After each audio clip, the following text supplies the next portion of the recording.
Bonjour à tous, les décideurs de la finance ont la joie de retrouver les associés de Tessèdre et Associés. Bonjour messieurs, Stéphane et Jean-Jacques. Bonjour Thomas. Bonjour Thomas. Une troisième saison ensemble avec un beau sujet, l'investissement en part de SCPI. On va explorer celui-ci ensemble. On va peut-être commencer par rappeler, Jean-Jacques, ce qu'est une SCPI. Qu'est-ce qui se cache derrière ces lettres? Alors une SCPI, c'est une société civile de placement immobilier. Donc c'est une société qui va être constituée de plusieurs dizaines, plusieurs centaines, voire plusieurs milliers de biens immobiliers. Et ces biens sont gérés par une société de gestion. Donc la tâche de la société de gestion, c'est de collecter l'épargne, de transformer cette épargne en achat de biens immobiliers, de gérer, et puis tous les trimestres, de redistribuer des revenus aux porteurs de parts. On appelle ça parfois la pierre papier. Il y a toujours de l'immobilier derrière ce papier?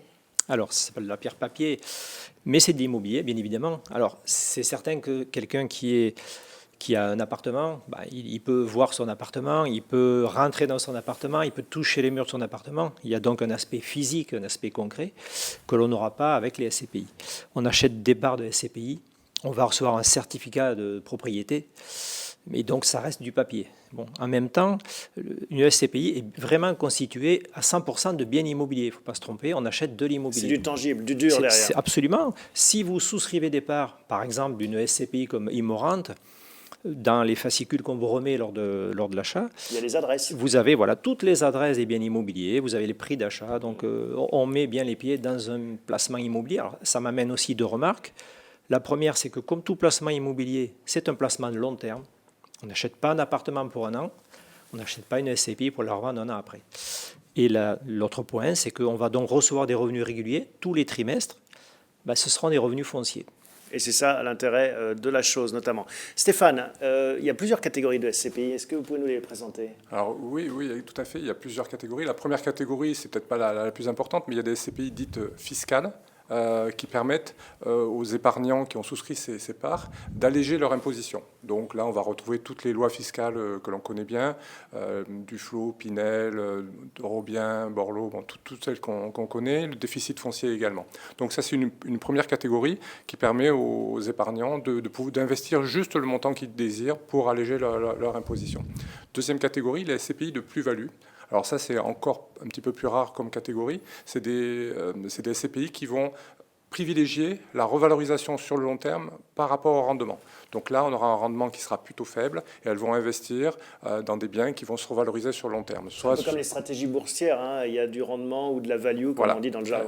Exactement. Donc là, on est sur une SCPI plutôt de plus-value.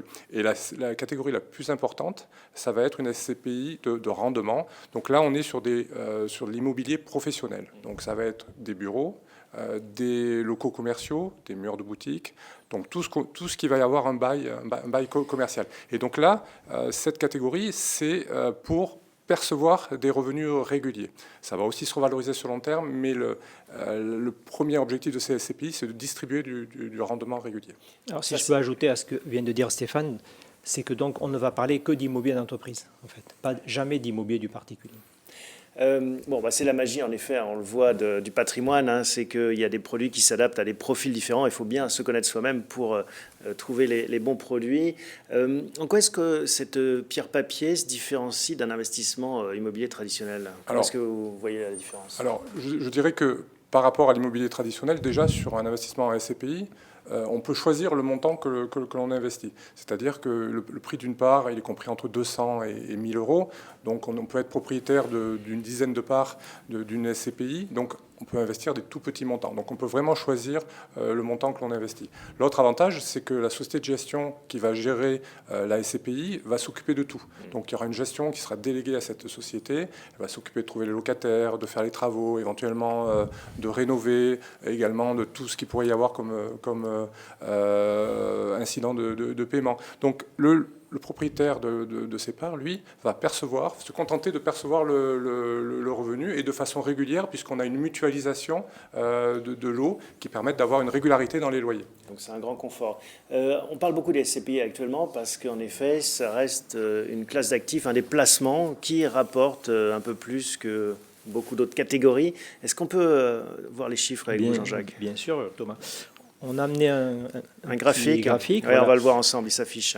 On a donc pris 5 SCPI qu'on connaît bien, qu'on aime bien, et elles sont de 5 sociétés de gestion différentes. Voilà. On voit en fait que la rentabilité, c'est-à-dire les loyers perçus tous les trimestres par les porteurs de parts, s'établit entre 4,70 et un petit peu plus de 6% pour certaines, enfin, pour épargne Pierre notamment. Et à cette rentabilité, s'est ajouté pour 3 des 5 SCPI une augmentation du prix de la part, une revalorisation. Alors c'est ce qu'on voit par exemple sur la dernière ligne, hein, PF Grand Paris Périal, 9,30%. Donc ça comprend en effet ces loyers de 4,4 et 4,9 de revalorisation. Il faut s'arrêter peut-être un instant sur cette revalorisation parce qu'elle n'est pas systématique, elle est à la main de la société de gestion. On a un patrimoine immobilier, donc il y a une estimation qui est faite de ce patrimoine régulièrement par un organisme indépendant. Et la société de gestion, au fur et à mesure du temps qui passe et des plus-values potentielles, va augmenter le prix de la part, mais ce n'est pas du tout ni garanti ni obligatoire. Et plus-value, voire moins-value. Hein. Ça reste derrière un sous-jacent, l'immobilier qui peut monter, voire descendre. On a tendance à l'oublier. Mais... On pourrait avoir des baisses de prix de part occasionnellement, évidemment. Donc on voit en fait, comme vous le disiez Thomas, on a une rentabilité qui s'établit entre 4,5% et 9%. Bon, effectivement, avec une année 2018 particulièrement difficile, en bourse notamment. On était bien content d'être en partie pour son patrimoine investi en part de SCPI. Alors, on va rentrer un peu dans les détails. Il y a ce qu'on appelle le délai de jouissance, notamment quand on souscrit à des parts de SCPI. En quoi ça consiste? Alors, quand on souscrit des parts de SCPI, en fait, pendant quelques mois, 3, 4 mois, 5 mois, on ne perçoit pas de revenus, c'est le délai de jouissance. Donc, à quoi ça correspond? C'est très simple. Imaginons que vous ayez 200 000 euros sur votre compte en banque et que vous vouliez acheter un appartement. Vous n'allez pas l'acheter demain, vous n'irez pas chez votre notaire signer une acquisition.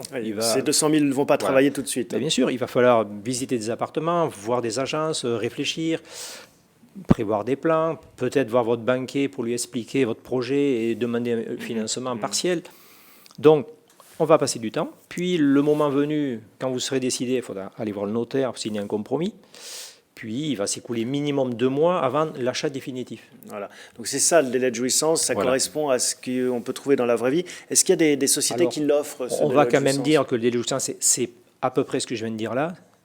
Donc, on amène de l'argent à une société de gestion sur la SCPI. Et donc, elle va mettre un certain temps pour l'investir réellement en immobilier, même si elle essaie quand même de collecter l'épargne qui va correspondre au bien immobilier qu'elle a acheté. Il n'y en a pas qui l'offrent, ce délai de jouissance, qui permettent de... Je ne pense pas, mais ce n'est même pas souhaitable.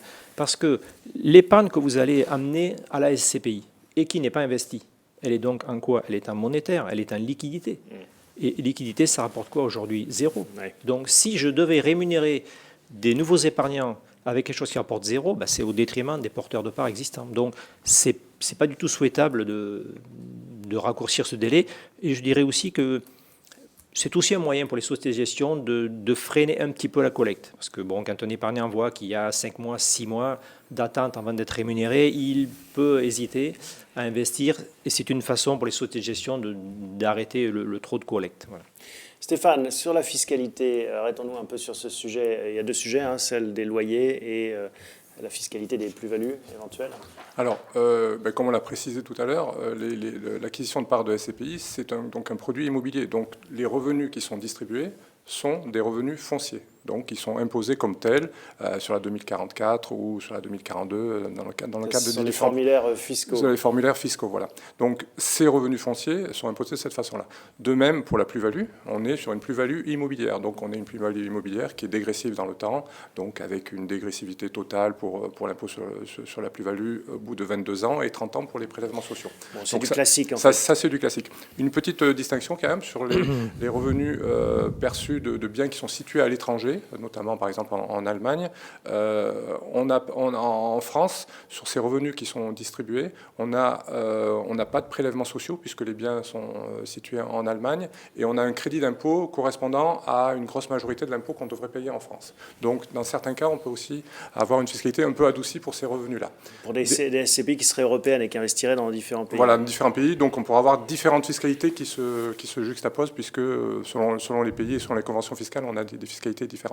Et puis, dernier point, les parts de SCPI, on verra tout à l'heure, elles peuvent être détenues dans le cadre d'un contrat d'assurance vie. Donc là, c'est toujours un produit de distribution, les SCPI de rendement, donc les revenus sont perçus à l'intérieur du contrat d'assurance vie, donc sur un support monétaire ou un fonds en euros en attente. Et là, c'est l'enveloppe fiscale de l'assurance vie qui va primer. C'est-à-dire que si on les laisse à l'intérieur de l'assurance vie, il n'y a pas de fiscalité. Et si on décide de percevoir ces revenus, c'est la fiscalité de l'assurance vie dégressive et avantageuse qui va s'appliquer. Si on s'intéresse maintenant aux frais, combien ça coûte d'investir dans des parts de SCPI? Alors, chaque société de gestion, pour des SCPI à capital variable, fixe pour la SCPI un prix d'acquisition, qui est un prix catalogue. Tous les associés achètent à ce prix d'acquisition. Et ensuite, vous avez un prix de retrait, donc qui est inférieur de 8 à 10% au prix d'acquisition, qui sera le prix auquel seront revendues les parts si on était amené à les revendre rapidement. Autre chose, c'est que ce prix de retrait, il va évoluer en fonction de l'évolution, on a vu sur des exemples, il va évoluer en fonction de l'évolution du prix de la part. Donc le prix de retrait va suivre l'évolution du prix de la part, à la hausse ou éventuellement à la baisse. Et dernier point, quand on achète dans l'immobilier, on investit un appartement, on le paye 100 000 €, on a 8% environ de frais de notaire dans l'ancien. On a payé l'appartement 108 000 €. Après, le prix que l'on retient, c'est de dire je l'ai payé 100 000, je le vends 110. Mais en fait, la différence, ça sera la plus-value. Avec les frais, ça sera uniquement 2 000 €. Voilà. Il y a des frottements. Est-ce que la revente des parts est garantie?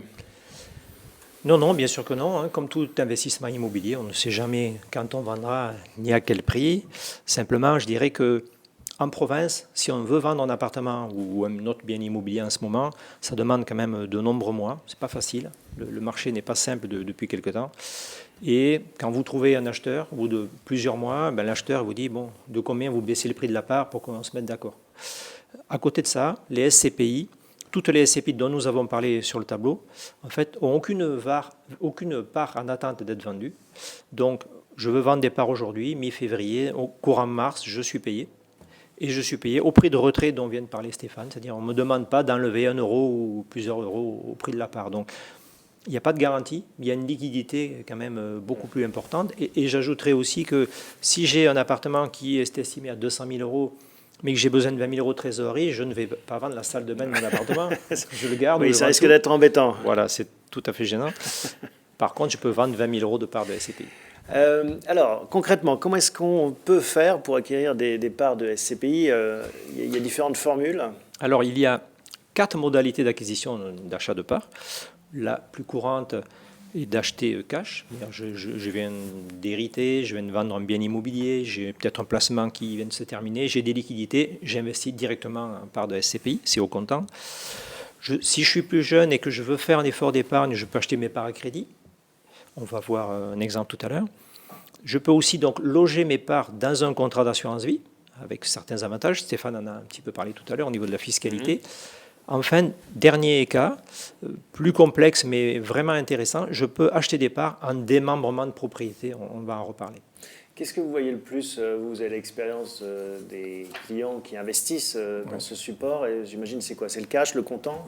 Alors, vous avez raison, c'est le comptant, l'achat le plus courant pour les parts de SCPI. Alors, je crois qu'au niveau des sociétés de gestion, il y a à peu près plus de 2/3 des acquisitions qui se font au comptant, en pleine propriété, et après, dans les différents modes que l'on a vus. Alors justement, quand est-ce que vous recommandez à un client de le faire à crédit? Alors, pour le faire à crédit, on va le faire plutôt pour des épargnants qui vont être jeunes, qui ont donc une capacité d'emprunt. Donc soit ils ont fini de rembourser leur résidence principale, soit ils ont des capacités supplémentaires d'épargne. Donc ils vont pouvoir financer ce bien à crédit. Donc une banque va leur prêter en fonction de leur ratio d'endettement une partie pour financer. Et donc on va le conseiller aux personnes qui veulent développer leur patrimoine immobilier avec un effet de levier. Donc l'effet de levier du crédit. Et ensuite, ils peuvent choisir soit un crédit amortissable ou un crédit in fine. Alors souvent, ça sera du crédit amortissable. Crédit amortissable, c'est on rembourse une part d'intérêt, une part de capital. Comme quand on achète un appartement, finalement. Voilà, quand on achète pour sa résidence principale, et au terme du crédit, vers la fin du crédit, on rembourse pratiquement que du capital.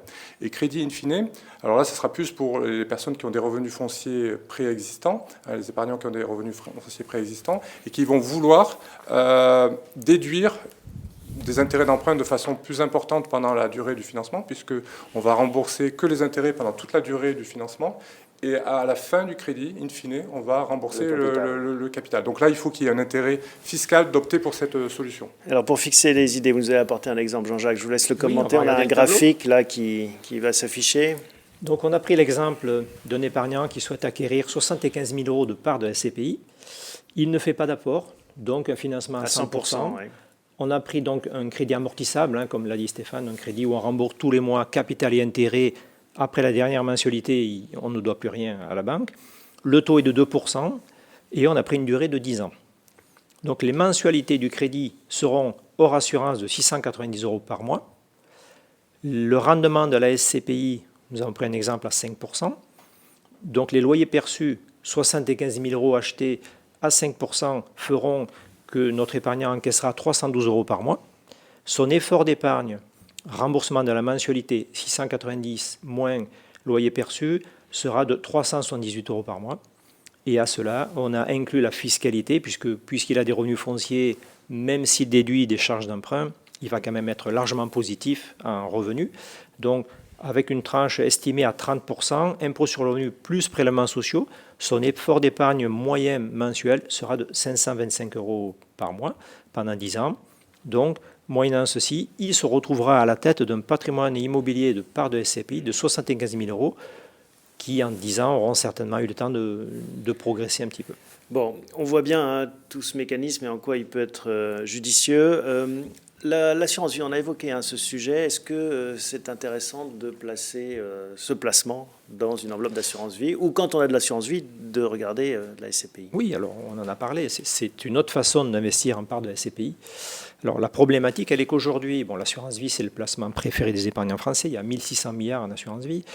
Et en assurance vie, un support est surtout utilisé, l'actif en euros. C'est un support très confortable, l'épargne est garantie. Mais qui ne rapporte plus grand-chose. Voilà, elle évolue régulièrement, mais à un taux qui est devenu plutôt bas. En 2018, le rendement moyen des contrats d'assurance vie, des fonds en euros, était de 1,5. Donc, beaucoup d'épargnants se disent comment je peux mieux rémunérer mon épargne. Une des solutions, c'est effectivement de mettre une SCPI dans son contrat d'assurance vie. Beaucoup de contrats aujourd'hui le permettent. Et on a pris tout à l'heure l'exemple d'Immorant. Immorant a rapporté l'année dernière 4,70%. Si j'avais eu Immorant dans mon contrat d'assurance vie, j'avais comme rentabilité 4,70, moins 1% de frais de gestion, c'est les frais habituels d'un contrat. Donc j'avais une ligne rémunérée à 3,70. C'est quand même plus du double du fonds en euros. Donc c'est intéressant de se diversifier par ce côté-là. Ça correspond bien sûr à des épargnants aussi qui ne veulent souvent pas toucher de revenus. Ils cherchent les SCPI comme support pour mieux rémunérer leur épargne. Et, moi, je rajouterais à ce que vient de dire Jean-Jacques, c'est que l'immobilier, effectivement, si on le détient en direct, ça va rentrer dans le patrimoine taxable au droit de succession. Et si on détient des parts de SCPI dans le cadre d'un contrat d'assurance vie, c'est l'enveloppe assurance vie qui va primer. Donc là, on bénéficiera des exonérations de transmission dans le cadre de l'assurance vie, dans les limites que l'on connaît. Bon, alors, on l'a rappelé, la SCPI, c'est de l'immobilier. Et comme dans tout placement immobilier, il existe un dispositif qui s'appelle le démembrement de propriété, qui peut s'appliquer aussi à la SCPI. Est-ce que vous pouvez nous rappeler un peu le mécanisme? Alors, le démembrement, alors il peut résulter de deux choses. Soit il est subi, c'est-à-dire qu'on hérite d'un bien qui est démembré suite à une succession, et donc se pose la question du remploi, et on va essayer de remployer de la même façon pour que l'usufruitier conserve ses droits, notamment de jouissance du bien ou de percevoir des revenus. Donc là, on aura un démembrement qui sera subi. On a également les capitaux qui peuvent être démembrés, qui seront réinvestis de la même façon. Donc ça, c'est le démembrement. Puis après, il y a le démembrement qui est voulu, où là, on a un épargnant qui va choisir, bien conseillé, d'investir de façon démembrée les capitaux dont il dispose, soit suite à un contrat qui arrive à échéance, de l'épargne disponible ou des capitaux dont il a hérité. Et là, donc, il va choisir pour une durée temporaire, donc par opposition tout à l'heure où c'était un usufruit plutôt viager, là on va être sur un démembrement temporaire, 5 ou 10 ans. Donc le démembrement temporaire, il fixe quoi? Il y a une convention qui fixe la clé de répartition entre le prix d'acquisition pour l'usufruitier et le nu propriétaire. Sur 10 ans, on va être sur une clé de répartition, 66% environ pour l'acquisition en nue propriété et 34% pour l'usufruit. Voilà. Quel est le profil justement de l'usufruitier ou du nu propriétaire? Est-ce qu'il y a des typologies? Alors, l'usufruitier aujourd'hui à 95% ou 98%, ça va être une personne morale. Donc l'usufruitier, quand c'est une personne morale, elle va investir, la personne morale, l'entreprise, va investir sa trésorerie longue, 5-10 ans, sur ce type de placement, parce que comptablement et fiscalement, elle va pouvoir déduire l'amortissement de cet investissement sur la durée du démembrement temporaire. Et ça lui permet de rémunérer sa trésorerie à des taux entre 4 et 5%. Sachant qu'aujourd'hui, on l'a dit tout à l'heure, l'épargne placée à court terme, même à moyen terme, ne rapporte rien aujourd'hui en banque. Donc c'est une solution qu'emploient souvent les grands groupes, notamment les compagnies d'assurance, pour placer leur trésorerie. Et le nu propriétaire alors? Alors, nu propriétaire, lui, ça va être un peu différent. C'est une personne entre 45 et 55 ans qui va vouloir différer des revenus, c'est-à-dire se priver des revenus pendant la période de démembrement, 10 ans par exemple. Il va souscrire à 55 ans et à 65 ans, il percevra les revenus. En contrepartie de ça, au lieu d'acheter à 100, il va acheter à 66. Donc, il y aura un rabais sur le prix d'acquisition. Et au moment où il peut-être partir à la retraite, où il sera moins fiscalisé, il va percevoir des revenus qui seront démultipliés, parce qu'il aura investi 66 au lieu de 100. Donc, le rendement, avantage, en fait. Le rendement, voilà, au lieu d'être à 5 sur une SCPI classique, il sera démultiplié à 7,5. Donc, en général, les nus propriétaires sont plutôt fortement imposés et veulent différer des revenus dans le futur. La convention de démembrement va donc faire qu'il y ait équité, évidemment, entre l'usufruitier et le nu propriétaire, et les deux parties vont rechercher une rentabilité comprise entre 4,5 et 5% par an. Bon, on l'a vu, hein, beaucoup d'intérêt derrière ces 4 lettres SCPI. C'est pour ça d'ailleurs que on trouve beaucoup d'échos dans la presse patrimoniale, notamment sur ce sujet. Est-ce qu'au final, vous diriez que c'est incontournable pour le patrimoine d'un Français qui a la chance d'avoir un peu d'épargne? Alors, on a vu tout à l'heure la rentabilité 2018 qui était très bonne des SCPI, mais c'est vrai aussi sur 3 ans, 5 ans, 8 ans. Ce marché-là, cette classe d'actifs se porte très bien depuis pas mal d'années. Donc oui, elles sont incontournables. Après, il faudra adapter le montant aux objectifs des gens, à leur fiscalité, à leur âge, bien évidemment. Mais il faut laisser de la place pour les SCPI. C'est une bonne façon de rémunérer son épargne, mais il doit aussi y avoir de la place pour des fonds en euros, pour la partie sécuritaire. Quelle place alors de la SCPI? C'est quoi la fourchette type? On peut monter 20-30% de ses avoirs. Et est-ce qu'on investit dans une seule SCPI? On a vu qu'il y en avait plein de catégories, ou est-ce qu'il ne faut pas nacher? Alors, nous, on conseille de constituer un portefeuille de parts de SCPI. Il ne faut surtout pas tout mettre sur une SCPI. Chercher à savoir quelle est la meilleure n'a pas de sens, on n'en sait rien, on verra bien d'ici 10 ans. Il faut se diversifier parce qu'il y a des SCPI de bureaux, de boutiques, de commerces, de murs de magasins. Il y a des SCPI qui sont constitués surtout à Paris, d'autres dans les grandes villes de province, parfois même à l'étranger, en Belgique, en Hollande, en Allemagne, en Pologne. Donc il ne faut pas hésiter à acheter plusieurs parts de SCPI. C'est peut-être un peu plus de paperasserie, mais c'est recommandé pour son patrimoine. Bon, merci messieurs pour ces propos très complets, en tout cas je l'espère. Ceux qui auraient des questions peuvent nous les adresser. On vous les transmettra. Merci beaucoup, à bientôt. Plaisir Thomas.